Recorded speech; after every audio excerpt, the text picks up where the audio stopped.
Raunchy Power Hour, a book club for discussing romance from the erotic to the erroneous. As always, this is an explicit podcast and contains strong language, adult themes, and sexual content. If you are sensitive to these things, we urge you calmly but sincerely to turn off your radio now. This month, we are reading Social Distance by Jun Yi. This is part 1 of Social Distance. This podcast will contain spoilers through chapter 25. If you want to read along with us, stop listening now. It's okay. We'll wait for you to come back. This book contains themes of COVID, racism, and mentions of abusive relationships. You have been warned. I'm your producer, Ashlyn. I'm your host, Sydney. And I'm the other talky woman, Lauren. Now get ready to get raunchy. Now, Sydney, I have a question for you. And I may have an answer for you, Lauren. If you had to have an attractive male specimen cross the untethered, horrific landscape that is LA, California, to deliver you a steaming, hot pile of food, what would you pick and why? Ooh. I think I would actually choose, honestly, probably the thing I actually picked up tonight for dinner, which was a tiki masala chicken from a local Indian restaurant that had some delicious, like I said, tiki masala chicken with some white rice, some naan, and a cool mango lassi to wash it all down.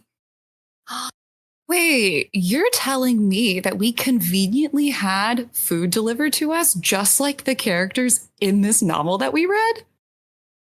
Conveniently, Lauren. I didn't even realize that I'd done it. Oh my gosh, our hands just attacked the phone keyboard and we said DoorDash or any other non-affiliated, non-sponsored delivery app, bring us food. Exactly. And with that, I want to welcome back all you raunchy rascals back to Raunchy Power Hour. As you heard in our introduction, we are reading Social Distance by Jun Yi. I very much enjoyed it. What did you think? Like, just an overview, Lauren. What'd you think? I won't divulge too much, but I will say, in comparison to the last few books that we have been reading on this podcast, it was a little bit of a, shall I say, palate cleanser. Oh, such a good food pun. So there'll be so many. I think we'll just kind of jump into things.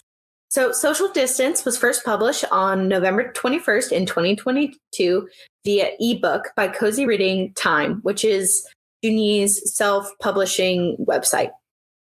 But the edition we are reading is her paperback edition, which was also released November 21st, 2022. Jun Yi is, I believe, a new author, and this is actually her first book, which is very, very exciting that we are reading and kind of reviewing.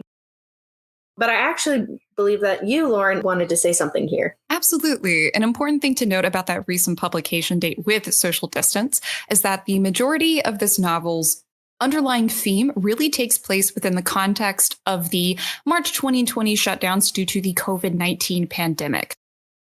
As such, there will be a lot of discussion, both within the context of this novel, but also between Sydney and I on a personal note about our own experiences with the COVID-19 pandemic.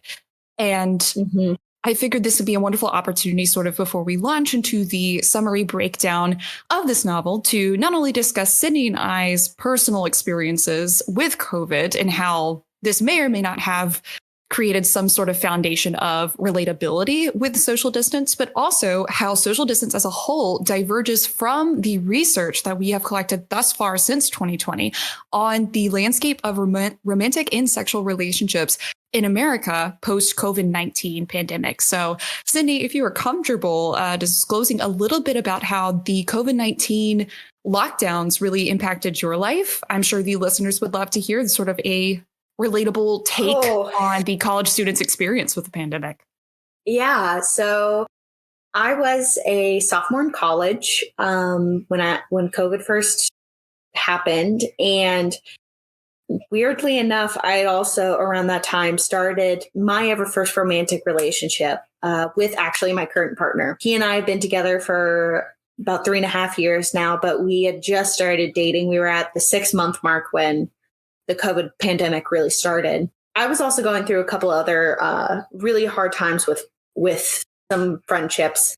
But when the pandemic hit, it was very isolating for me, mainly because when I had to move back in with my parents had recently moved to a new place, and I was very isolated from my support system, from my friends who I was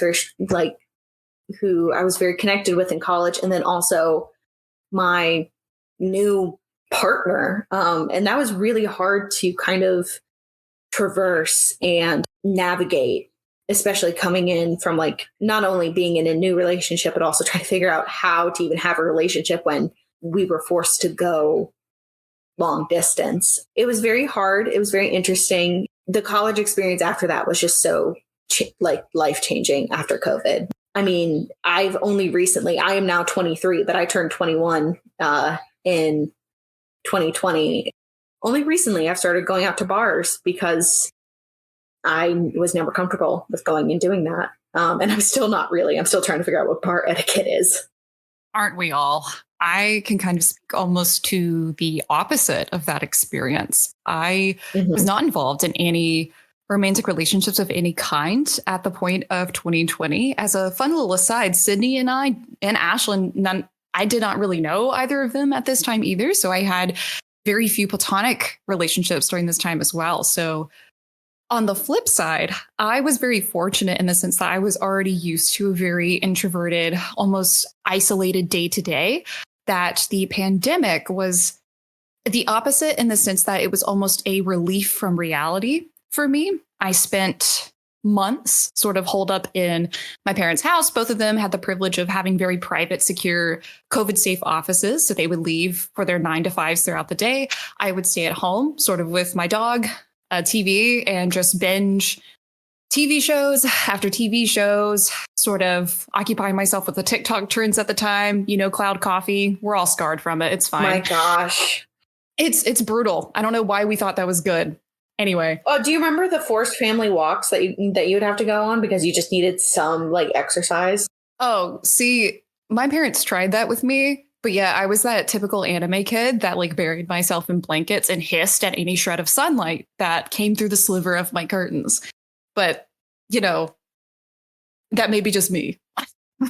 But no, I think it is interesting sort of to talk to people about their varying experiences with the COVID-19 lockdown, whether you had a romantic relationship or not. I think in some part, in some way, shape, or form, COVID is a very transformative experience for a lot of folks. And based on this research article that I came across, it is also a transformative experience for a lot of romantic relationships. So there is an article that was published in late 2020 titled Romantic Relationship Conflicts Due to the COVID-19 Pandemic and Changes in Intimate and Sexual Behaviors in a Nationally Representative Sample of American Adults. And without boring you with the nerdy psych jargon that I know and love, I will summarize sort of the findings of this survey study that they administered in the early stages of the COVID-19 pandemic. So think sort of around April, a month into those lockdowns, where they surveyed a bunch of American individuals that were currently in some form of romantic or sexually transactional relationship. And the vast majority of respondents who indicated some level of coronavirus related conflict also simultaneously reported conflicts as a result to a drastic decrease in libido and intimacy, both physically and emotionally, with their partners, which was really fascinating to see, especially having read Social Distance, which is a novel about a burgeoning friends to lovers and then eventually will they, won't they sort of relationship between folks that are literally starting in a pandemic. And in a sense, after having read this article, I feel like Social Distance almost provides a fantastical escapism element from the, I don't want to say reality of the pandemic, but certainly a tumultuous time, I think, for a lot of folks, a very difficult time for those that are wanting to begin romantic relationships or having to endure ones that may be struggling. And I think in a way, for me at least, that added to Social Distance's charm. Sydney, do you have any thoughts on that? I honestly, you just put it so beautifully. I'm trying to think of how to add to it, Oh, thank you, sweetie. Of course. I will say, kind of what you were talking about, I do remember there being us having arguments, like me and my partner, about COVID. And I think it was just because we were so stressed and so like unknowing about what the future was, because no one really knew. And I actually remember this was during the Christmas of that year. I was scheduled to go see him, and my mother had contracted COVID. She is fine now. But I was so terrified that I would not be able to see him. Like, I literally bawled my eyes out. And I remember every single time he left, it broke my heart every single time. I remember the day he had driven up to come see me for the week at my home. And when he left, I was devastated. Like, could not stop crying for probably about a week straight. Yeah, I could absolutely see how the pandemic would be a really difficult and insurmountable kind of barrier for folks that really are like interested and used to a consistent like physical intimacy. Again, I'm fortunate in the sense that I was a hermit, self-proclaimed during that time, and did not want to look at anyone and did not want them looking at me.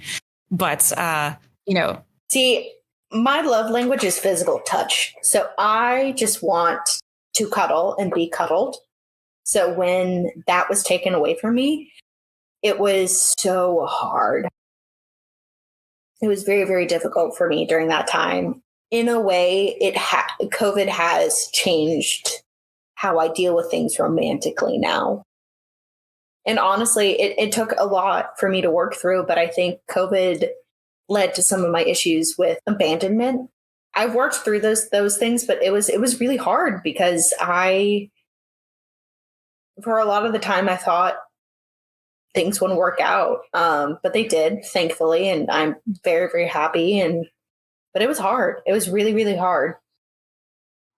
Absolutely. And I'm sure there are a lot of listeners out there that can possibly relate to that experience, and probably thank you for sharing that. I feel like the traumas and the hardships of the pandemic are things that are not talked about enough. And again, to reiterate my earlier sentiments, I think that is why Social Distance was such an interesting read for me as someone that cannot really relate to the friends with benefits side of it, but could relate to the environment and the world around these characters and some of the external events that influence their actions, their thoughts, their feelings and behaviors. And I think that is something that I really want to applaud Junyi and her novel for. And honestly, I think that might be a good segue, don't you think, into talking about the summary. I think so. I was actually about to say that I actually have some questions at the end, which I think kind of go over what you're saying a little bit.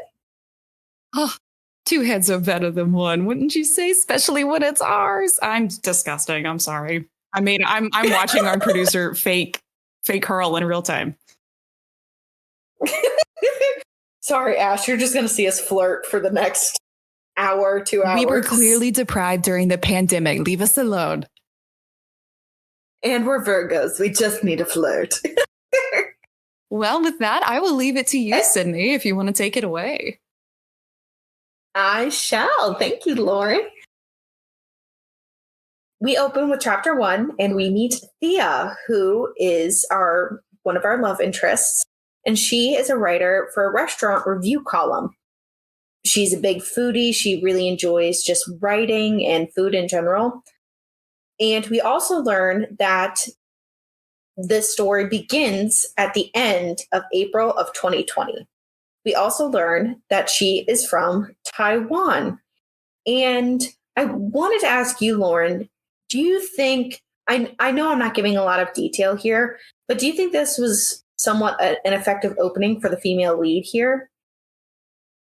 I think it was interesting to open a novel like this within the context of Thea's job. I feel like with most romance or smut novels that I have read, even fan fictions, a lot of times when you open it, it's kind of this long drawling text of like, I am so and so. I look like this. I am wearing these clothes. Very sort of matter of fact, but we're literally dropped into Thea's shoes as she's having a almost moral dilemma over her job as a food journalist working under a, pardon my French, hard ass of a boss.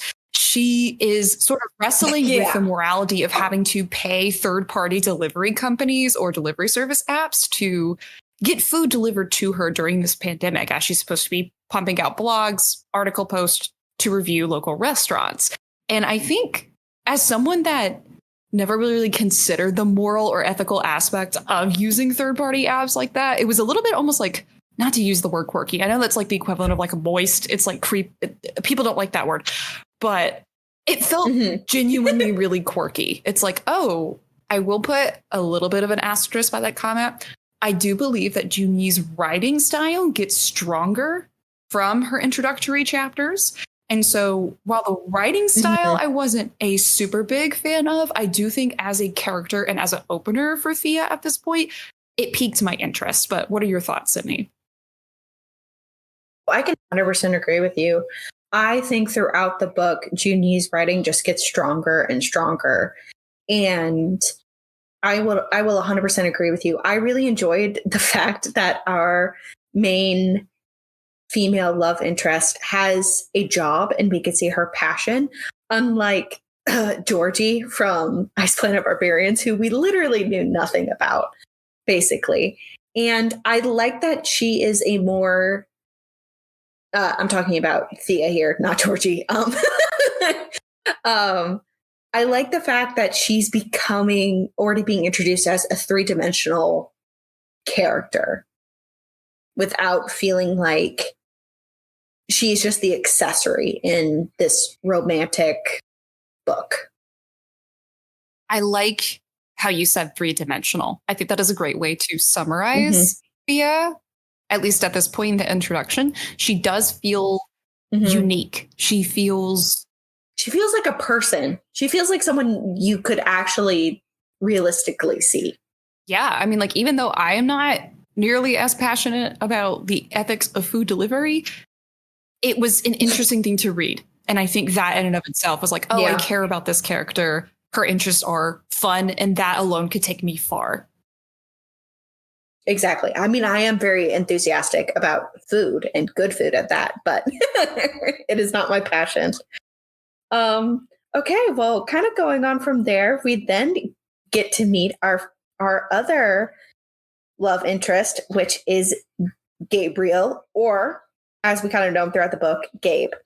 So we learn in the second chapter that Gabe is a first time, but a very handsome delivery driver. So he is delivering some food to none other than Thea, but she doesn't go by Thea. She goes by the name Georgia, which I'm not letting that slide. What? What'd you call her? Georgia? Georgia. Oh yeah. That's how you spell Georgia.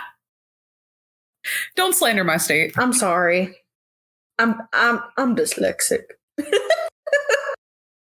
I can't read. I'll let you get away with Alicia for most of the mister. You are not getting Georgia. I'm so sorry.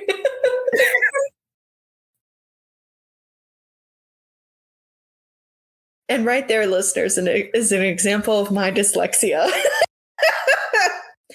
But Gabe gets a look at Thea through the window, and it's lust at first sight, which thinking back on this, I was not a fan of, because I'm not a huge fan of love at first sight kind of thing. But looking back on this was definitely lust at first sight, which I enjoy a lot better. And I kind of wanted to ask you, Lauren, what did you think about with this kind of lust at first sight? Because both of the characters are into each other when they first see each other. I definitely agree to what you said, but only because of a slightly different reasoning. Important point of context, as we mentioned several times at this point, this is in the middle of a pandemic. So both Thea and Gabe are wearing masks when they approach the door. He leaves at our doorstep. She comes out to get it, right? My whole thing with this is that how do you know someone is incredibly attractive when most of their face is obscured by an N95? You know what I mean? You can look at the body, and I think that is most of the commentary with Thea. But she I remember 100%. certain aspects of her thought process, her inner monologue being oh, I wonder what his mouth looks like. He's really attractive. He's got nice arms. That in of itself is believable, but I don't know if it's enough for someone like me, just personally in my life and how I approach romance and attraction, to be oh, I find this person super hot. I kind of need the full picture, if that makes sense. Yeah. No, get it. Yeah, so the reason I'm also pointing out that this is lust rather than love at first sight is because they're both attracted to each other because of their physical appearances. And then as they kind of go, they start to develop feelings for each other, which I think is completely different from what we've seen in The Mister and in Ice Planet Barbarians, where it was that insta connection, but we didn't get any chemistry. Well, specifically from The Mister. From Ice Planet, you can argue there was a little bit more there. But I felt like as the book grew on, as the book went on, the lust was still there, but it they were acquiring more feelings and their chemistry between them made sense. True. And if I could randomly tack on something else I noticed with this chapter that sort of only came to me when we were preparing to record this, I think I will say initially I was kind of okay, maybe I do get the idea of Gabe being attracted. I could see, or attractive, sorry. I could see how Thea/Georgia would kind of see that he's Georgia, my bad. We had Georgie, then we had Georgia. We never escape. But I'm sorry. But it's important to know that I'm pretty sure Gabe whips up to Thea's house to deliver this food on a motorbike. It is explicitly listed as a scooter. So maybe it's a Vespa of some kind.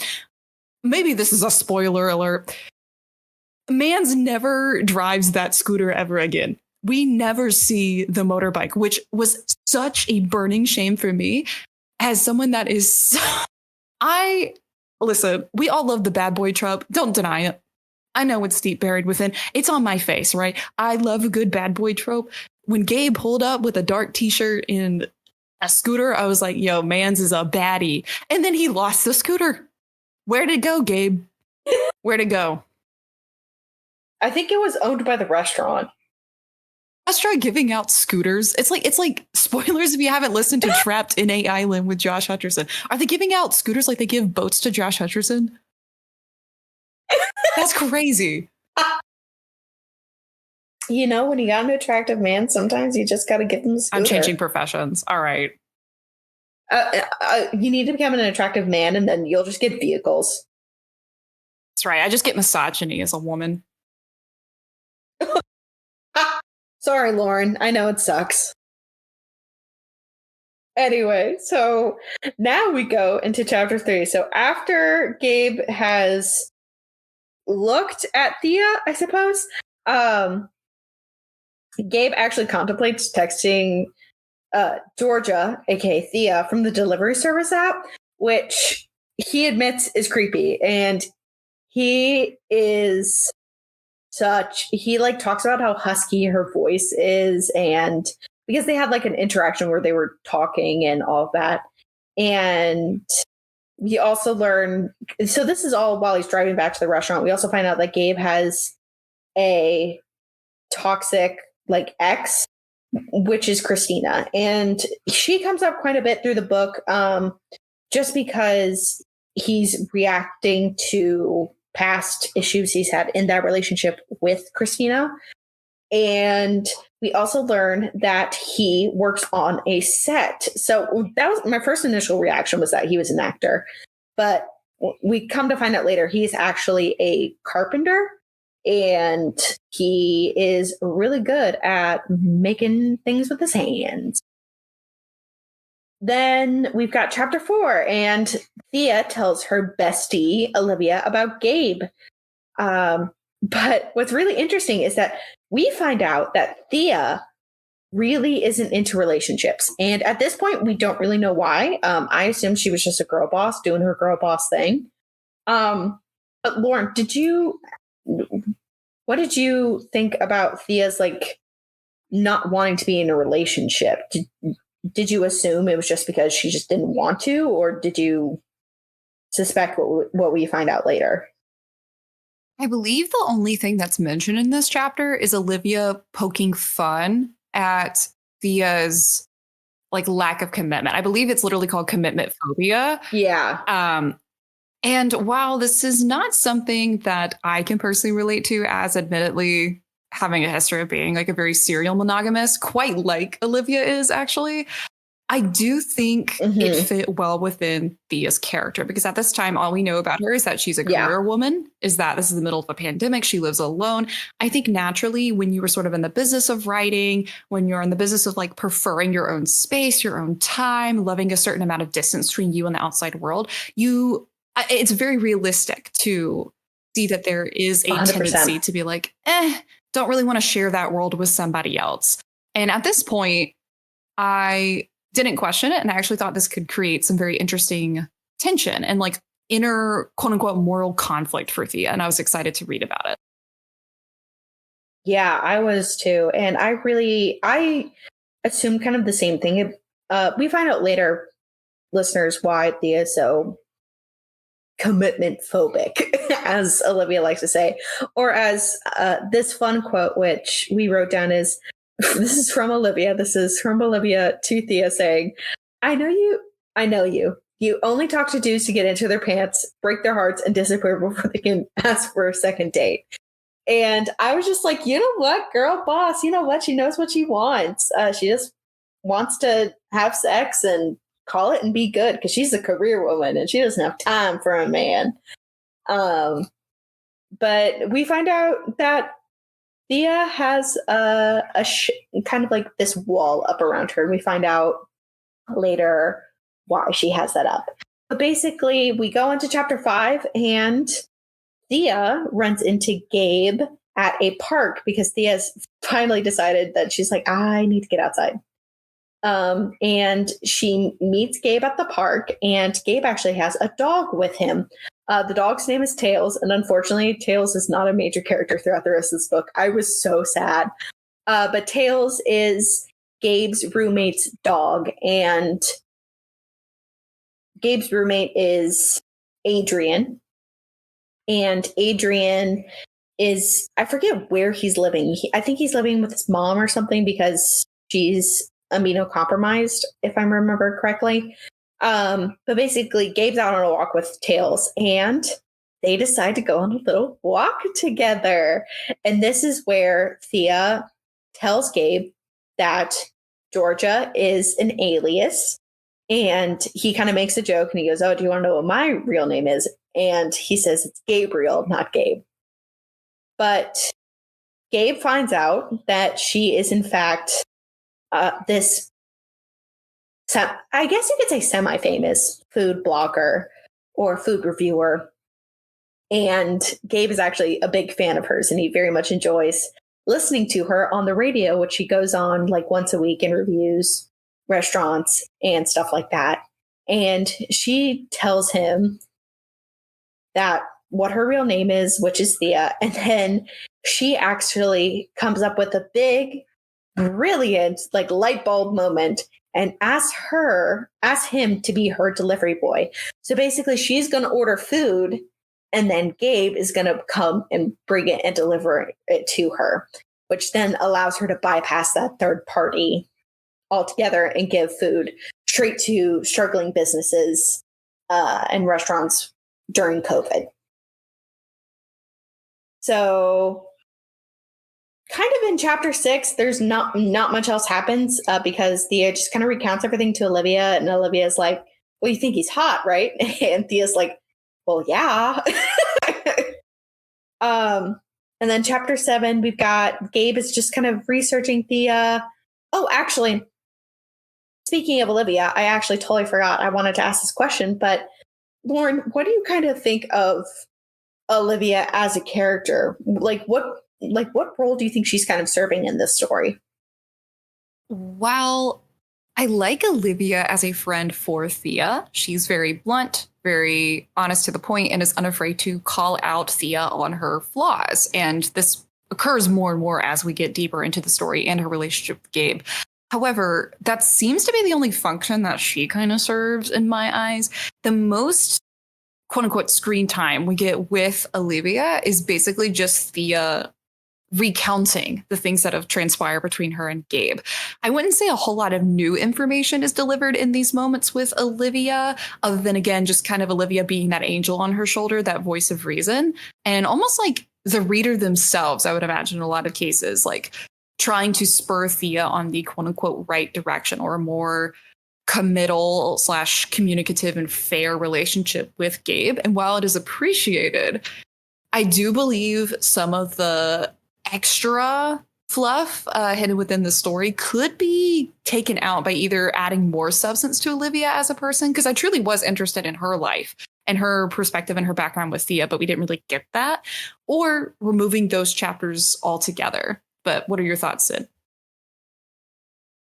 Honestly, I was about to say something similar. I wish, because a lot of the times I felt a little one-sided with it focusing on what was going on in Thea's life and Thea's relationship with Gabe, which in a sense makes sense because that is our main and only focus. But yeah, I would have loved to hear more about like what's going on in Olivia's life, because we got a whole thing that just said that in this chapter, didn't Olivia reveal that she was sleeping with her roommate? About to say, doesn't she say that she has a fuck buddy? Like what? I want to know what happened with that. They literally make fun of him for like being gross or something like that. Like, why don't we get to know more about him? Yeah, and I want to know about him. I want to know about what's going on in that relationship and how that kind of happened. But I wish we had more descriptors of her, because when we got to the end of the book, she actually finally described her with pink hair and ink covered hands, and I was like, oh, I thought she was like just an LA, like Cali, South Cali kind of gal, like, you know. Olivia shops at Hot Topic. Yeah, no. I know. And I was like, what? Like, it was a complete 180 for me personally. But I think this actually brings up a really great point with something with the side characters or with our secondary characters. Because I was going to ask you, how do you think Junyi could have explored having secondary characters who are main characters if they're in a pandemic and they can't like interact in a normal like way? I think that there should have been a little more, well, of course, more screen time in general, I think is already a start. But I would really have liked to see, especially between Gabe and Adrian, I would have really liked to see more, I don't know, FaceTime calls, a Zoom call, texting. You could even do text conversations. I think there's a certain charm when authors like literally write out text back and forth. I love seeing that in books. I think that's something that would have been. Oh, then you would love Red, White, and Royal Blue, girl. That's true. That's true. You would love that book. I'll add it to my list, but please do. I think when you're living in a pandemic, right?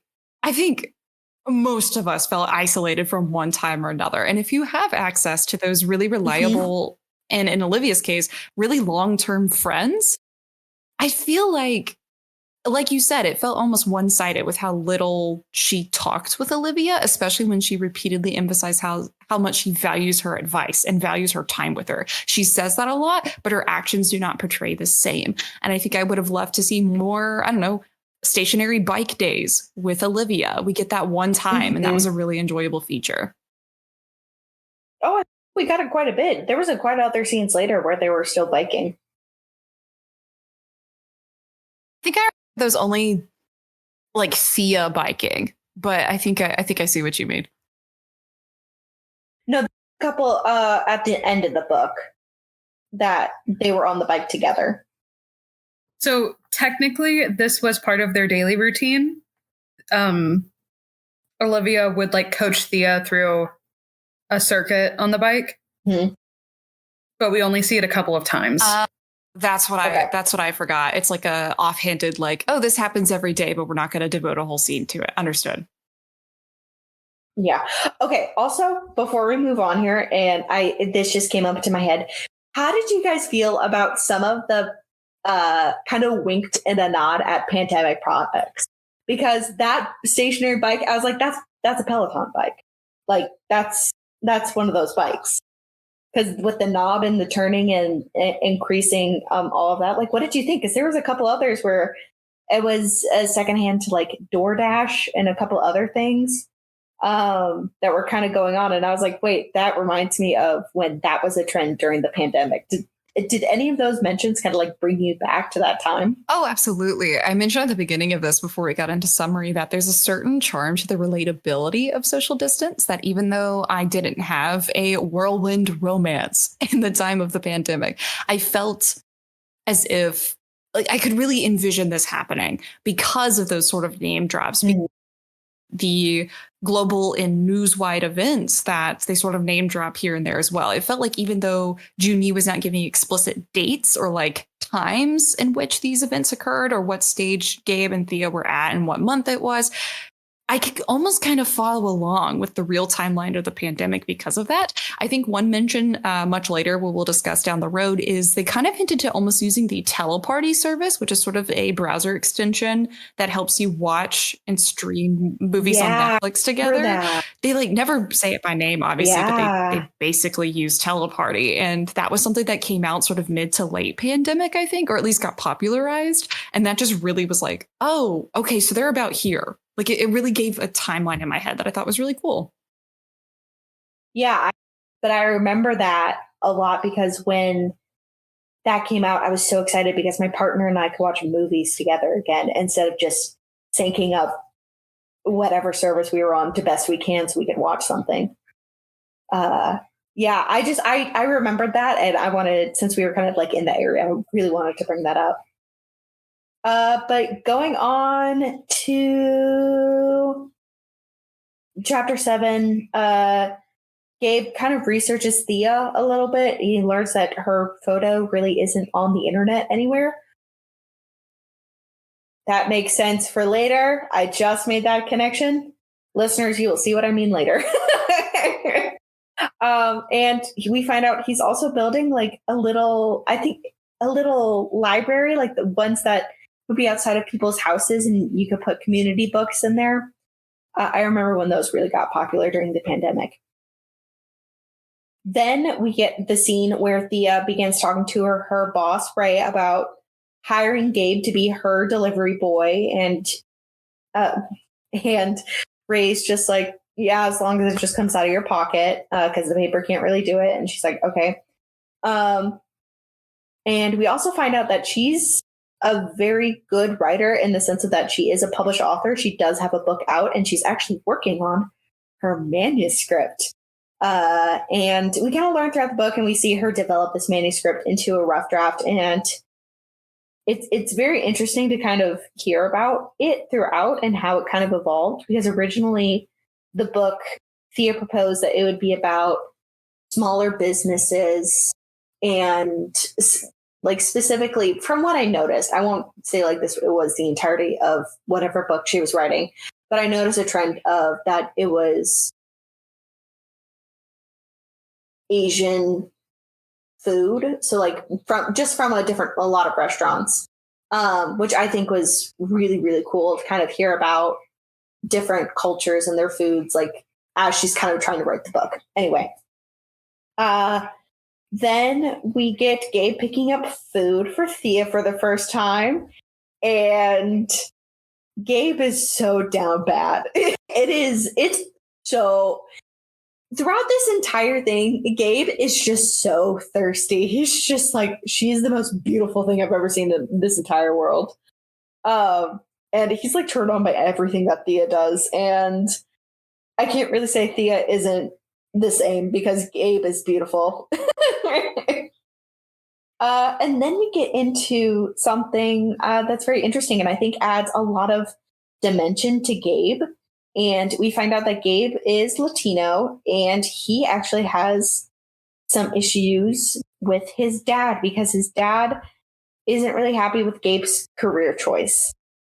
And his sister is really trying to, Gabe and his father don't speak to each other. And from what I'm understanding from the book, they haven't spoken in years. Like this is a multi-year issue and they just won't speak to each other. And his sister is trying to just get them both to swallow their pride and just talk to each other and just get whatever is over with.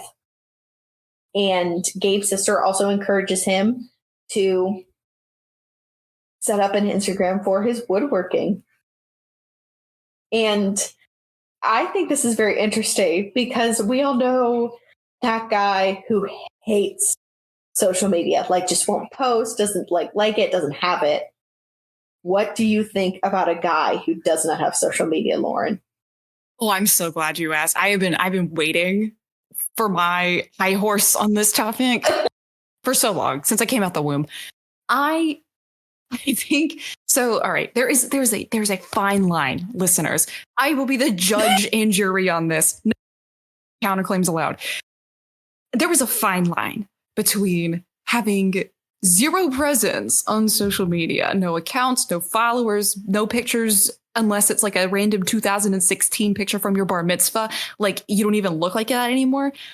And then just being overly posting about yourself, being very liberal with the information you release to the public. Now, I will not be a hypocrite here. I will be the first to admit I am on the oversharing end of the spectrum. Okay, I cannot begin to describe how much rancid activity I share on the internet for like millions of strangers to see, this podcast included. I've said some awful things on here that will haunt me for the rest of my life and into my grave. So I will say also, Lauren, we forgot to mention what happened with our last instance. Oh, with our last thing on social media. Do we want to address the elephant in the room right now? Do we have permission from our lawyers? I think we've lawyer, who's also possibly our producer, Ashlyn. Do we have permission? We do. Okay. Okay. Listeners, I'm sorry for the abrupt change in tone. We have a very serious predicament among the Raunchy Power Hour podcast. And, I think there's no better time, very serious. There's no better time to... This is a serious podcast. Everyone. It's so serious to the point where I'm actually crying right now. You can't see it, but just trust me, bro. I'm crying, sobbing, and shitting my pants. You should get that checked out. Ashlyn's holding her head in her hands. I'm so sorry. So as you may or may not know, the book prior to Social Distance that we reviewed is a 2019 release titled The Mister, written by none other than best-selling smut author E.L. James, who you may better know as the author behind the 50 Shades of Grey trilogy. And not the mother of dragons, but the mother of smut, as I like to call. Now, we were not... Is it fair to say, Sydney, that we were not the biggest Kinney stans of the Mister? Is that a nice way to put it? You can be nice about it. I'll say it. I didn't like it. I hated the book. She said it, not me. Don't kill me, E.L. James. But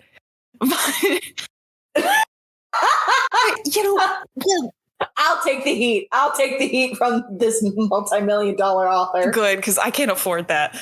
Look. Either. Listen.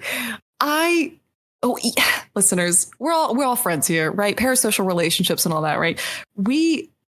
What happens in Fight Club, what happens in Raunchy Power Hour stays in Raunchy Power Hour. None of us have ever said anything on our socials, Instagram, Twitter, Goodreads, follow us at RPH Podcast. Have never said anything about our disliking of the Mister, at least not explicitly. And no, your girl Lauren. Also, please go. Mm-hmm. No, okay. I was just going to say also, we've never said anything that, like, for example, that E.L. James is a bad person. We've never like come for her character, and I would never like come out and claim that about her as a person. Like we were just commenting on her work, The Mister.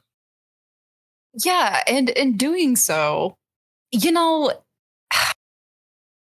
I overshare on social media, okay? And when I saw that The Mister was getting a sequel titled The Misses, which is, you know, I called it. You did call it. It's my worst nightmare. It's The Misses is The Misses. The Misses. We're gonna get The Misses and The Mister.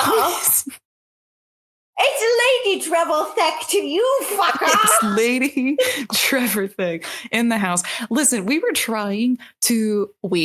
I'll take the blame. I was the one that posted it. I was trying to be nice, and I was sharing a reel from E.L. James' Instagram page where she was announcing this release of The Misses. I shared it to our Instagram story. It was up for about approximately 3 hours. All I said was like, we've read The Mister. ...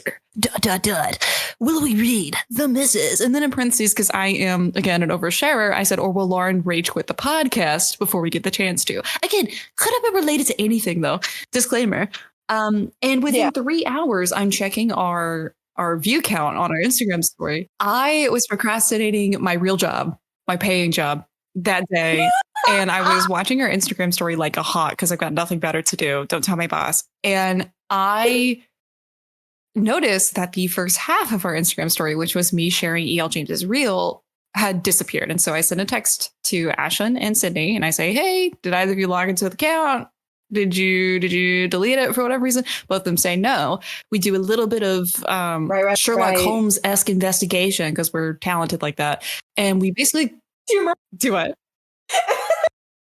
Remember what I said? I thought her account had gotten deleted because apparently I don't know how social media works. I wish that had been what happened. What actually happened is we came to the conclusion that she not only blocked our Instagram account, or I should be more liberal when I say her social media team is probably more likely what happened. Her social media team blocked the Raunchy Power Hour Instagram account, but she also went in and checked our following list and determined who the members of said Raunchy Power Hour podcast were. She found the raunchy ladies themselves and then blocked our individual personal Instagram accounts. So we can now all say we got blocked. Exactly. We can all say that we got blocked by E.L. James. We got blocked by a multi-million-dollar author because we talked about her book. You know who wouldn't get blocked by E.L. James? Gabe, because he doesn't like Instagram. He doesn't like social media. And full circle moment here. I think when I meet someone that's like, yo, social media is like for those like mind-numbing freaks that have nothing better to do. We all know that one guy. It gives me the ick. It's giving Scott Pilgrim versus the world. It's giving Redditor. It's giving I am too insecure to post on social media. Am I reading into this? Yes. Do I have a personal vendetta against a man that bragged about his lack of use of social media? Absolutely yes. But I would like to see from my men, take notes. I would like to see from my men a low follower count, a relatively recent picture. I'm talking within the past year or two, doesn't even have to be super recent. And then a relative to moderate activity level where he's liking pictures. He's sharing things every once in a while. Let me know you're alive, babe. But don't ghost. That's weird. So you just want to make sure he's not like posting on AITA on Reddit and just making sure that Oh man, I am the asshole. I know I am the asshole. Yeah, you don't want him just like lurking. You want him to at least be like alive and not catfishing you. Exactly. I don't want to pull up to you and Ashlyn years down the road and be like, oh, I found this person that I'm really attracted to here. And you were like, oh, what do they look like? Because that's a natural question to ask. And I go, well, I have this one photo of them that I tracked down from their mother's Facebook from elementary school. But if you really squint and imagine them as several feet taller and more of an adult, that's maybe what they look like. That's weird. Beautiful. It is so weird. For Gabe, in his defense, I think he more just doesn't like it in the sense of like he's just kind of an old man esque. He's just like, I don't get it and I don't use it kind of thing. Like it's just also I want to know how old Gabe and Thea are. I kind of put them in like their late 20s, early 30s. I know that Thea turns 30 during the course of the story. She's like 29 to 30. And I want to say Gabe was like, for some reason, 28 rings a bell. Then he would have been around during MySpace. He should know how to do the social media thing. Who were his top 5 friends? I need to know what his top 5 friends are, and I need to. I wonder if Thea was a big Tumblr girly. Like Thea's a Pinterest.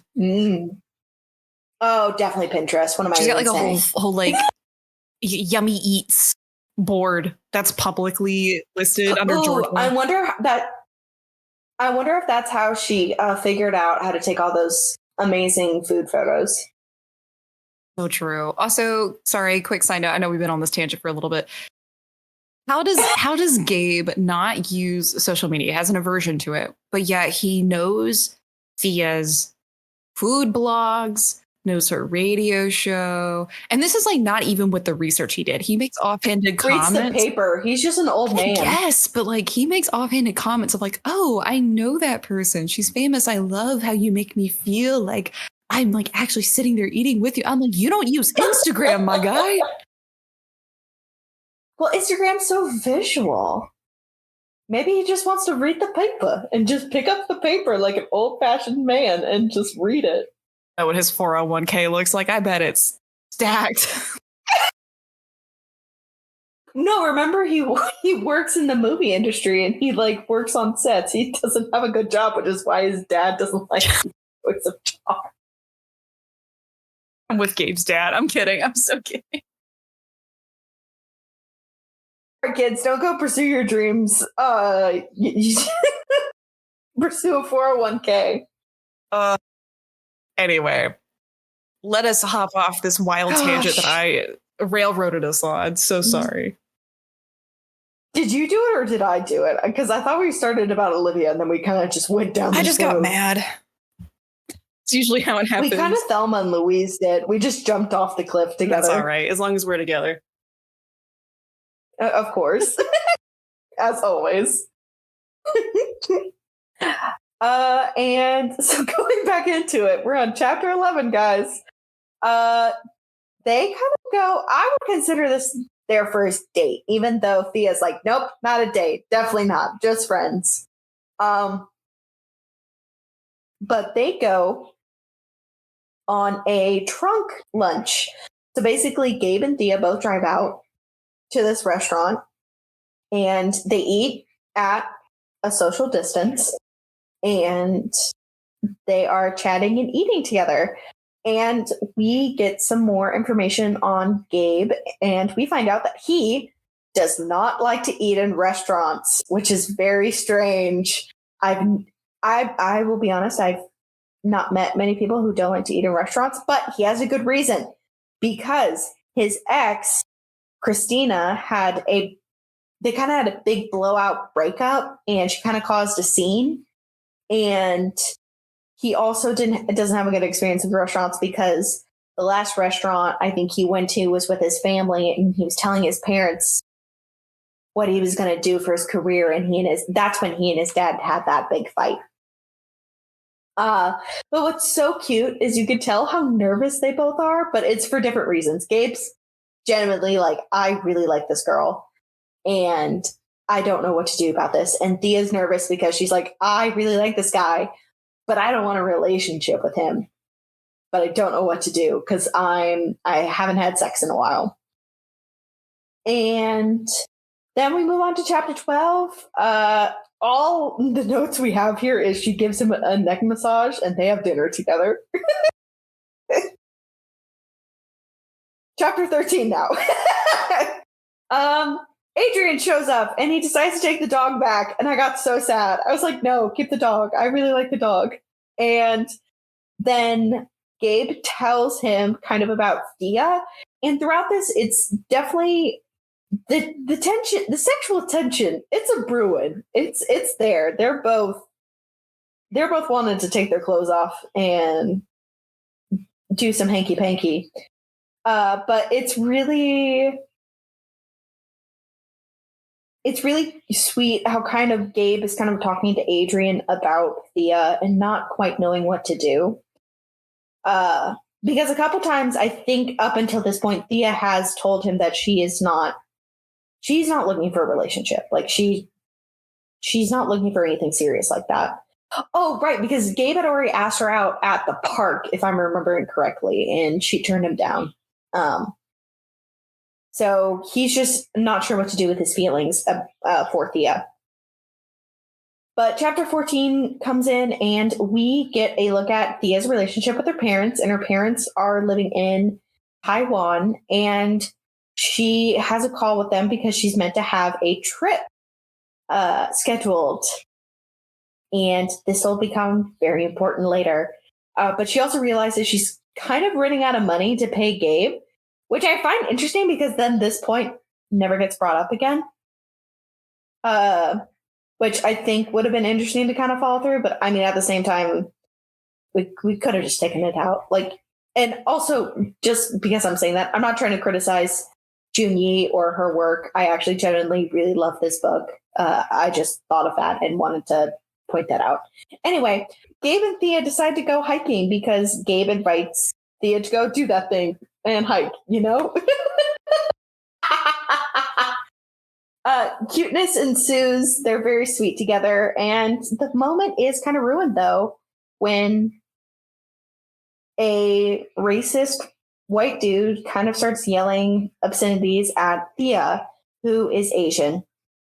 Gabe does tell him off, and the guy kind of runs off, but he does yell some obscenities back at them again. And this is our first instance. I have in caps here. They hold hands and hug, which this was a very fun moment in the book. Specifically the hand holding and the hug, not the racism. That made me kick my legs up in the air and like squeal. I would hope the visitors assumed.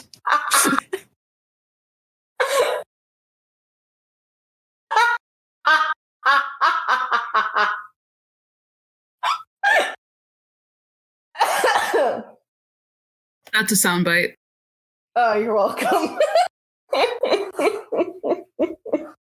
Anyway, so I actually wanted to kind of bring up, we've kind of talked about this and how a lot of his book is grounded in real world events, and throughout COVID, there was a rise in hate crimes against people who are Asian or are of Asian descent. And I kind of wanted to ask you, Lauren, what you kind of thought of these more grounding moments. Like when there's offhanded mentions of, I remember at one point there's a mention of the BLM movement and this instance of racism from this guy to Thea, and like rising COVID cases during the end of the summer. Like, what did you think of that? I think it felt, I don't want to say necessary because that implies that Junyi like definitely should have written about them. But I think when you are tackling a novel that is set within something that is basically a global trauma at this point, as we're kind of trying to pin it down within the realm of research, it's kind of a name we're trying to pin to it. But this is a real world event that affected a lot of people. And I think if you're going to use that as a setting for a novel, whether it's romance, whether it's, historical fiction, whatever it is, I think it's important to be true to at least some of the source material. I think it would almost be doing the story itself an injustice if Junyi didn't choose to write about some of these more sobering, honestly, just downright horrific aspects of this pandemic. I also think it just makes it so much more realistic as well. It's kind of a reminder that, the pandemic was not all fun and games. It's not just about a friends with benefits. There were real world like atrocities that occurred. There was trauma that follows us all, probably still to this day, things we have to unpack. And I thought it was particularly interesting with this scene that, as a white woman, obviously I cannot empathize with having to be subjected to vitriolic statements, racism, especially in the context of a virus. And I thought it was really sobering, but also important, I think, to read about a moment like this. And for anyone that has any morsel of interest in reading Social Distance, I think honestly, for me, this was one of the more impactful moments in this book, because for me, as a, white woman navigating the world, it's important for me to take a step back at times and remember, our access and levels to privilege of just existing in this world as who we are. And I also thought, too, it didn't take away from the overall narrative of a smutty romance novel. So I like that it was included. But I don't know what your thoughts are on it, Sid. Preach. You said everything so well there, because I 100% agree with you. I like that she was referencing things that were happening within COVID, and as because I'm thinking about this though in the context of being an American and understanding what was happening in America. Obviously, America is like a global stage, and a lot of people knew what was going on here and how much of a mess it was / is. But I really know about those rising. I heard about those rising hate crimes against Asian people, and of course, I heard about BLM, and I heard about everything that was going on with the rising cases and the CDC and everything. And I really loved those inclusions because it grounded the story, it kept grounding the story for me. Because there are aspects of this where I was like, oh, well, this doesn't feel very realistic. But then when you got those moments of it being based within the pandemic and just those reminders that it is really, really just really grounding. And I don't think it took me away from the romance of the book. So chapter 16, we get personally my favorite scene within this book, which is when Gabe comes over and he finds Thea trying to put together some gardening plots to grow some of her own vegetables. And Gabe's like, I'm a carpenter. Let me help you. And Thea's like, oh, yeah, I guess you could if you I would appreciate it and I'll pay you. And he's like, Thea, I'll just do it to help you. Anyway, they are both very interested in one another and get very, very turned on by each other because Gabe starts this whole striptease by accidentally, he gets freaked out by this little beetle or something. He spills coffee all over himself and he does the thing where he I'm imagining he's taking the shirt off in slow motion and Thea is just jaw on the floor, just drooling. And then, but Gabe is doing the exact same thing because Thea has something, I think it was a jumpsuit or something, and she had unzipped it a little bit and it showed off her sports bra. And Gabe was he was wolf whistling basically. And they're both just you're hot. And the other's you're also hot. But they are flirting so hard. And then we get into chapter 17. That chapter, by the way, chapter 16, is my favorite chapter just because of how that chemistry is just building up at that point. It is about at a bursting point. But chapter 17 is where we get them having lunch again. And they're kind of just talking about their childhood, talking about their experiences. And then they kind of get to the conversation about maybe being more, but more in the sense of being platonic fuck buddies. And again, this is one of my favorite scenes because it was Thea saying if I remember this correctly, she was like, I can't cook. And he goes, I can cook. Thea, Ashlyn's freaking out. It was, I'm trying to find the exact words.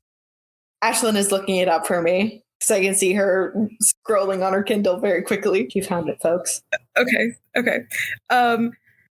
She says, Thea held up her hand with a finger pointing up. I don't cook. Gabe shrugged. That's okay. I do. A second finger. I don't clean. I don't expect you to. A third finger. I write all the time. Like all the time. And it always comes first. I like your writing. A fourth finger. I live alone. Me too. Her fifth finger. I hog the bed. I have a big bed. It's highlighted. I'm foaming at the mouth. Lauren, I want to know what you think about like that line. Like I literally like squealed with joy. So I will, in a sense, partly put a pin in this specific conversation because, listeners, this exact verbiage, like the back and forth of like, oh, I'm not good at this, I can supplement. I'm not good at this, I can supplement, is repeated once more towards the end of this novel. My feelings about these two scenes are very different. The first time I read it, which is this part, I loved it. I ate it up. I'm a Virgo. I want people to support me. I want to take a more domineering role. I'm the one that's shit at cleaning. I'm the one that wants to write and do my research all the time. I don't want to cohabit. Like, this was almost a very relatable scene for me. This was the first chapter in which I liked Thea a lot. Not to say that I didn't like her before. I felt related to her as a person. I was like, oh, wait, I also don't want to cohabit. I don't like sharing beds. I don't want to, I feel very like used to me and my routines. This is when I connected to her. Like, this is when I connected to her as a character. Agreed. And I was kicking my little tootsies, I was letting the little piggies get some fresh hang time. Right, practicing to get away from those sharks like Josh Hutcherson. I was kicking my little footsies. To have like a man be so eager to make up for your lack or to prove you are a good match, that it did it for me in my little 1800s like celibacy kind of heart, That's saying something.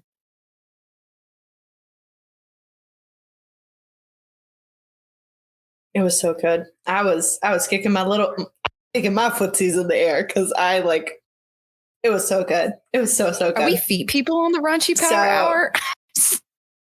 We are not. I am gonna put a stop to that right now. Oh, just speak that. Producer, cut that. Lauren. What were you saying? I do not want to score on Wiki Feet. Okay, I'll delete that page. Hold on, sorry. Josh Hutcherson better not be on there. It's got a 7.8. Anyway. Oh my God. Anyway. 18, they test negative and they are gonna hook up. And 19, we finally get the first kiss. Ah! We also get them having sex for the first time. And holy cow. I will not lie. That scene did it for me. It was so well written. Like their chemistry, and I think what made it make sense was the fact that they had chemistry beforehand and that they were just itching to just take each other's clothes off. And it was just so good. And I think they switched POVs and I liked that. I liked how that was treated better than what we saw in The Mister. Oh, it was a good sex scene. I was hungry for more after that. But to my sadness, we actually don't get many more sex scenes after this, which was so confusing. I wanted more. I'm like, Junyi, give me more. But at the same time, don't give me more. I'll explain more later. Anyway, so Thea leaves and goes home and she wakes up the next morning. We find out Thea really doesn't she has a rule not to spend the night. But they plan to meet up again tomorrow. And this is kind of where her publisher mentions writing some restaurant reviews on Black-owned restaurants because of the George Floyd protest, which is, we've kind of talked about that quite a bit. And even though it was just in passing, I really appreciated the fact that the author wasn't shying away from bringing up those protests. Also, like we kind of said before, talking about the racism against Asian people during this time. So we continue on. We get to chapter 21, and we find out that Gabe hates mushrooms. Again, we only have like some short notes about this, and it just says he eats mushroom and he likes them. And I just have a note that says thoughts on mushrooms. Quick interjection. Josh Hutcherson does not have a WikiFeed account. I went ahead and fact checked. I would give him a 7.8 though. Have you seen them? In my dreams. Based upon what? 7.8 based upon what, Lauren? His tactical gripper stream.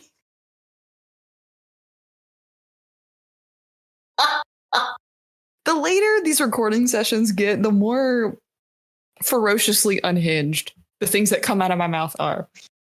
I love it. On the note of mushrooms, they should burn in a fiery pit of hell. Listen, I agree. I related to Thea mostly for the majority of the story. This was the time I related to Gabe the most. I was like, fuck them shrooms. Get them out of here. And you know what? Do it. I would say that he's weak. You want to know why? Because there's no one on this planet that's hot enough for me to for me to change my opinion about that godforsaken fungi. Okay. Ugh. I will agree with you on that. The dick isn't that good for me to switch to shrooms. I mean, I guess the better question here is what food item on your like general disliking of food list would you be willing to try / change your opinion of if the person was hot enough? Well, coming from a picky eater, I have actually changed my food opinions because of someone who is very hot. And that is my current partner. So I've been a picky eater my entire life. I'm very big on textures. I'm very big on strong smells. For a long time, for majority of my life, I did not eat Brussels sprouts or broccoli. And I know a lot of people out there have opinions about Brussels sprouts and broccoli, but I changed my mind about Brussels and broccoli, and now they are an every week essential for me to purchase and oven roast. And I will say the main reason I actually switched was because my partner had ordered this. It's so good. You guys know the place. But it is this tangy and sweet Chinese street Brussels, and they have, oh my gosh, I'm drooling at the thought of them. They're so good. But I changed my opinion because someone was so hot. Chapter 22, we got a time skip, and they've been sleeping together for a couple weeks. And I want more of those steamy scenes, Junyi. Give them to me. Like, I was just like, I feel like I'm not given these scenes. I understand. Like, I wish we had more of those steamy scenes, but Lauren, kind of what did you feel about that sudden kind of time skip? I don't see it in a bad way, but it was a bit jarring. It wasn't the lack of steamy scenes. It was the fact that we had the first one, and then they basically insinuate that almost a month had gone by of this arrangement happening, like a couple times a week. And that was almost like startling to me. Like, I actually had like a physical reaction. I remember I was sitting with this book. I was on my bedroom floor, like just sitting there. And I remember like actually like almost like reeling back And like, I like had to double take almost. And I was like, oh, it's been a month. Okay, cool, lit. And it was interesting to me that their dynamic hadn't changed in that month, which I think further speaks to Thea's character and the strictness she has with maintaining those boundaries, with only keeping this as like a very casual friends with benefits type thing. Because if I were in their shoes, I would be way less, like, I would be so much more influenced by that arrangement. If you're basically like going at it like multiple times a week, I don't know, to not stay over at someone's house after that is I mean, I applaud her for that kind of, resilience, I guess. Yeah. I think, okay, so I kind of want to comment that I think this also kind of shows a level of respect from Gabe, in the sense of that he is developing feelings, but he's trying to be like mature about it and respect what Thea is kind of setting out. There are a couple times where he does try to overstep a little bit, but I think at times Thea's also kind of grayed out the area. So as the book goes on, those boundaries kind of are played with, and it's not quite sure. But I wanted to bring this up because I saw one comment on Goodreads about how they didn't like how Gabe kept getting like super emotional, like, and kept wanting to like try and get in a relationship with Thea. And I kept thinking, and I've been thinking about that comment a lot. And I just wanted to say that I don't think that comment was necessarily fair, because I think both of them are kind of playing with each other's feelings, because they're obviously both developing feelings for each other, and they both have like mostly respectful with Thea's boundaries and the ones she has set. And he really is trying to just be just friends. Absolutely. With benefits. I think there's definitely a larger conversation to have about that. And we won't get too into it simply for time constraint purposes, but it kind of is reminiscent of the concept of emotional cheating for me. Because the whole concept of emotional cheating is developing feelings for someone else when you're currently in a committed relationship with a partner of some kind. And while I definitely understand the validity of like, oh, I'm aware of these feelings I have for this outside influence, and I'm harboring onto them without telling my partner or making any moves to rectify it or resolve this current relationship that I'm in for a significant period of time. That is absolutely valid. What grinds my gears is in cases where maybe things are on the rocks with your current relationship, you start to sort of like indirectly, as almost a way to like fill that gap, start pining for other people. And as soon as you recognize that, then you break off your current relationship. I don't think that's fair to call an instance like that cheating. And that almost is reminiscent of this, like, people being upset with Gabe's feelings towards Thea. There's only so much control you can do, but he's not acting on it. He is maintaining his composure. He's respecting her wishes as a purely friends with benefits boundary. And I think that is completely fair, especially when something as intimate as sex is involved on a regular and recurrent basis.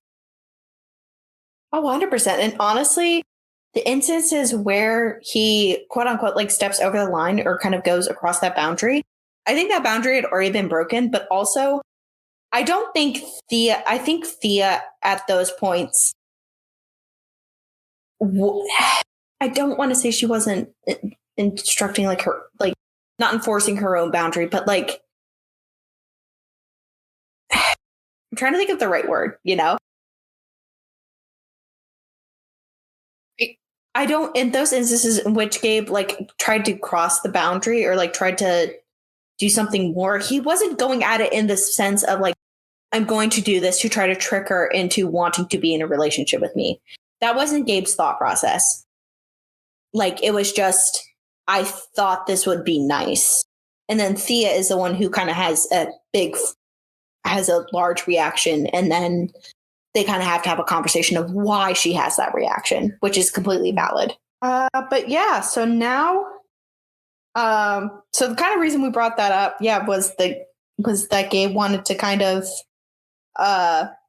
give Thea a spare key to his house. He's like thinking about it. And we just kind of have a cute little domestic scene of them being cute and being together. And then we have another time skip. It is now August. And he has to tell Thea that Gabe tells Thea that he's going to be gone for a few weeks because he got called back on his contract and he's got to go build sets again. And they have a little moment of being like, well, what are we going to do? Because Thea doesn't know if he's going to want to continue this after he comes back. And she's kind of worried about this quote unquote like bubble popping. And Gabe is very kind to her and reassures her and basically lets her know that, yeah, I still want to do this with you once I'm back. And so they decide to keep being friends with benefits. And then we get chapter 4 and Gabe is out of town and Thea realizes that she misses feelings. Oh no, I can't start having feelings. But she kind of begins because she realizes that she has started to make a place for him within her life, which is an interesting shift because now you're starting to see that they're basically forming a relationship and beginning to form that, but without that title. And it's really interesting to see how they're creating space within their own lives for each other, but while remaining still independent individuals. Anyway, then we get to chapter 25 and where we will leave everyone with a cliffhanger because Gabe has got COVID and he now has to quarantine for 2 weeks. And more importantly, when Gabe calls Thea, she admits that she misses him, which shows that Thea has emotions. Anyway, so Lauren, what did you think of like the first chapters? At this point, I was a really big fan of the book. Truth be told, listeners, I am a notorious procrastinator. I'm also in a little bit of a reading slump right now. And so I did procrastinate reading this book for a while. Sorry, producer Ashlyn. But it is rectified when I say that I read it in 3 days, not because I was in a rush, but because I wanted to. And that is by and large because of the first half of the book. I was really into it at this point. I thought the sex scenes were great. The kissing scenes were great. I thought the chemistry between Gabe and Thea, phenomenal. I felt for them both as characters. So they felt three-dimensional, to quote you earlier, Sydney. And I really enjoyed this book, like through and through. Very minimal criticisms of just overall having a good time. It's an easy read, and that is not a complaint. That is what I needed to dig me out of a reading slump, and I have Junyi to thank for that. So I felt good. 100% agree. 100% agree. This first half of the book really got me. Like I was excited to pick up this book every time to read it. And it was a little bit of a slow start, but once that reading, like that style of Junyi and really like kicked off, oh my gosh, I was hooked. It was so good. And honestly, like I 100% agree with you. The romance scenes of Gabe and Thea just flirting with each other and just being so obviously into each other. And then the actual intimacy scene was, so good. And yeah, I just, this first half was so good.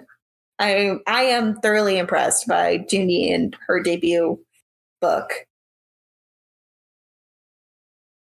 Well, I believe that brings us to the Q&A portion to round out this episode. Producer Ashlyn, do you have some inquiries that we can answer?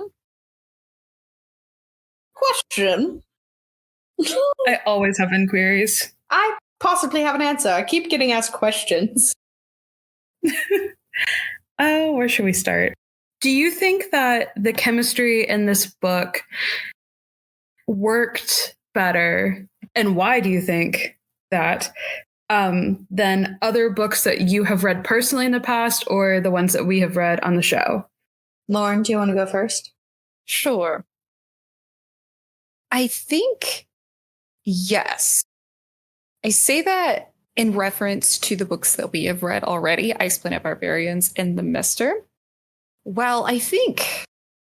Don't bring it up, Lauren. Don't bring up that title. I know.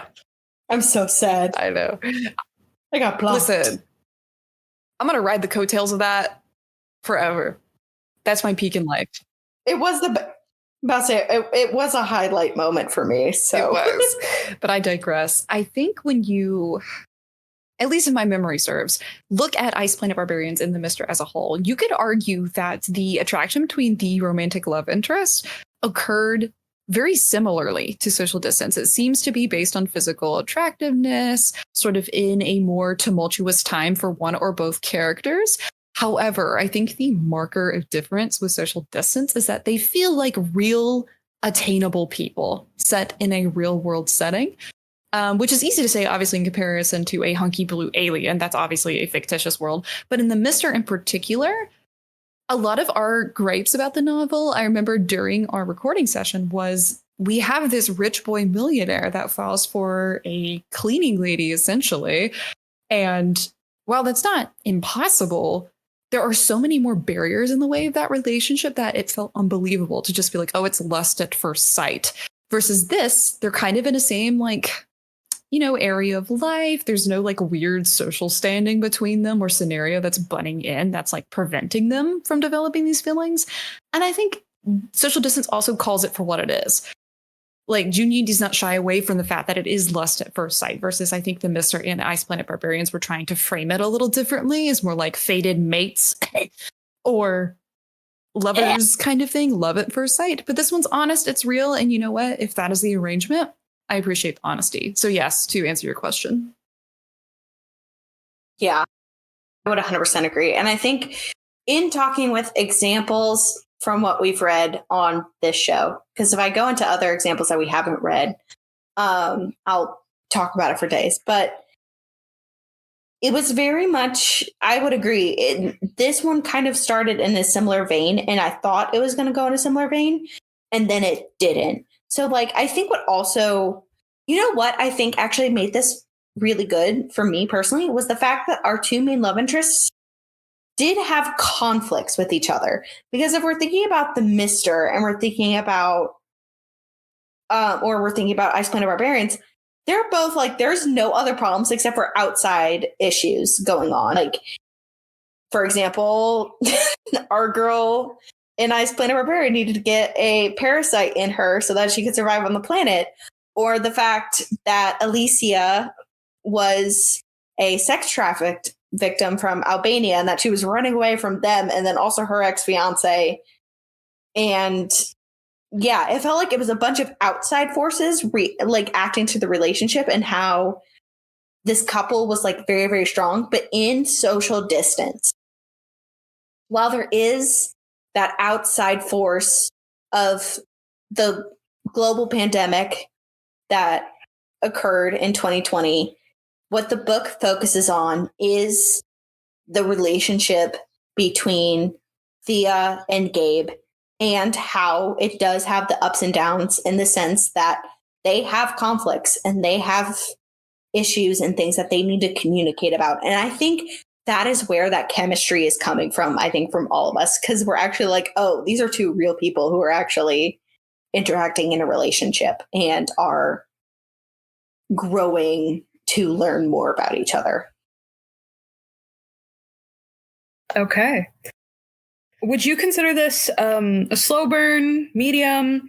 How do you feel about the chemistry and how it builds over the course of the first half of the book? I think It's medium.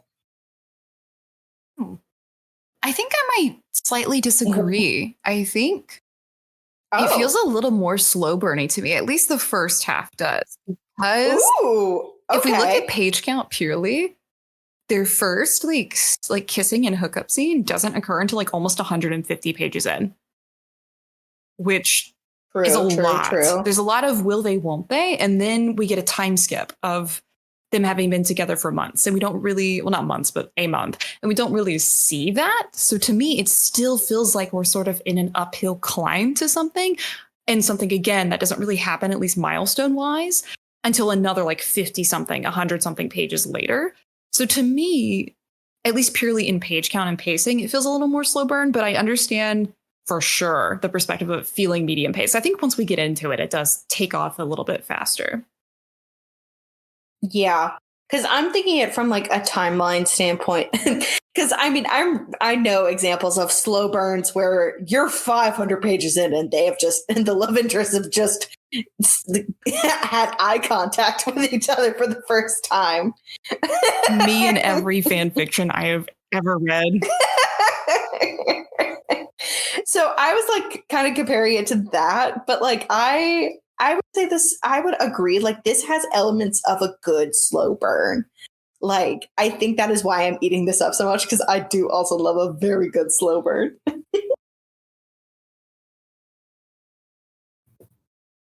How do you both feel about the almost reverse dynamics between the two love interests?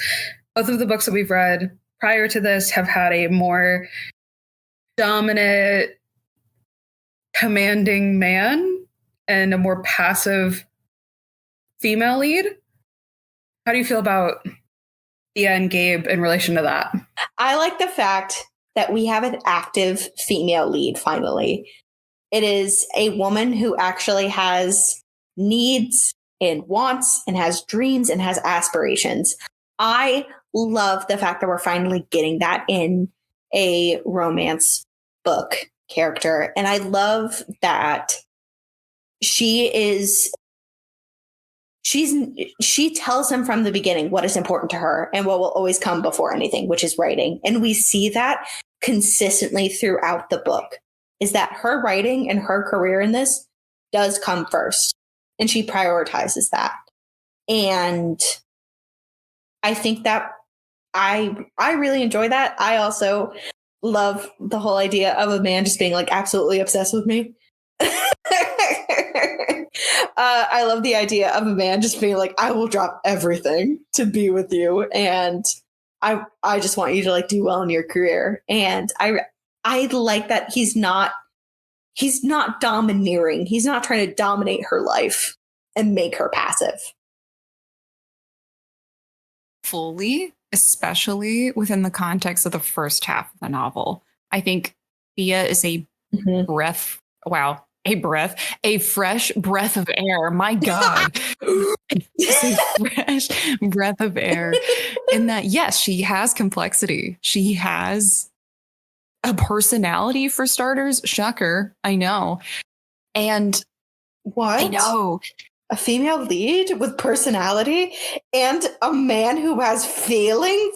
What is this? I know. And may I be so bold as to say, we know a little bit from Junyi's background that this is her debut novel. I believe she worked in the STEM field prior to this. This is public knowledge.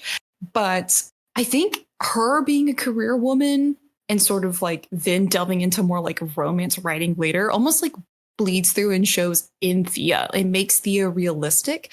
And it also kind of reflects more, I think, of our generation's wants and needs as we sort of move towards more of that like kind of independence, like women having more social and employment rights. Obviously, there's a lot of progress left to go, but I think it is a breath fresh of air reading that in a novel like this, because it is a novel that really caters to the target demographic versus I think things for Ice Planet Barbarians and the Mister could potentially be a little more effective for older audiences that maybe aren't as interested in those kind of tropes. Maybe they like potentially want to have more of the domineering man, which is totally fine and valid. But for me, as someone that is kind of in the beginning stages of her career, this really appeals to me. And I loved Thea for that. I 100% agree. I'm in the exact same boat because my career and where I'm going, I'm also new in my career. It's very important to me. And I need a partner who is willing to support not only their own dreams, but mine as well. And I think that's why I really enjoy Thea and Gabe and their dynamic that they have going on. Okay. Sorry. I was looking at something for my next question and I am borderline traumatized now. With so many different smut books about COVID, like Kissing the Coronavirus and Courting the Coronavirus on the market, did you think that you would ever be interested in a COVID-based romance? Well, considering I've never read Kissing the Coronavirus, I have no idea. I have heard of it. I don't know what it's about. I don't want to know if they're actually kissing the coronavirus. I'll tell you what it's about. It's on my want to read list. You kidding me? Oh, no. Oh, Lauren. It has a 2.34 rating on Goodreads. Oh, we have to Which read is an it. injustice. It's a crime, because why wouldn't you want to kiss the personified version of the coronavirus? Courting the Coronavirus has a 1.97 on Goodreads. Gosh. So, I mean, I never personally considered. It was her fault the virus got sent back to the 19th century in the first place. What? Now the only way to get close enough to destroy it again is to court it. The whole trope of like people being like, if you could travel back in time, would you like kill like Hitler in his crib? Except you're banging the coronavirus in its infancy stages in the lab. Version. Oh gosh, I hate it. I hate it. So no, so from those titles, no, I never expected to read a coronavirus-based romance. But I can see if we're doing like in the instance of what Social Distance is doing, I never consider it, but I'm glad I did read it because it's a very relatable story with an experience that we all went through, and it's kind of grounded in that. And I think it's a unique way to explore romance. So if we're talking about specifically books based in COVID times, I would say, yes, do Social Distance like books. No, maybe I never consider doing Kissing Coronavirus. I want to read it. I'm not going to lie. Maybe we should do it next March as a 3-year anniversary of COVID. 4 year, right? Oh my gosh, it's been 4 years already? Well, no, 3 years now. Oh, wow. That's crazy. Mm-hmm. I graduated from high school during COVID. Oh, yeah, I forgot about that. I'm so sorry. You know what? We're rocking. I was forced out of my dorm and I was basically homeless for a month. I was a degenerate on TikTok. You got TikTok famous. Everyone find Lauren on TikTok. No. I will never live it down. Join us in 2 weeks for our next episode of Social Distance, where we will discuss our final thoughts on the book. Thank you for tuning in to this episode of the Raunchy Power Hour. Find us on Instagram and Twitter at the RPH Podcast.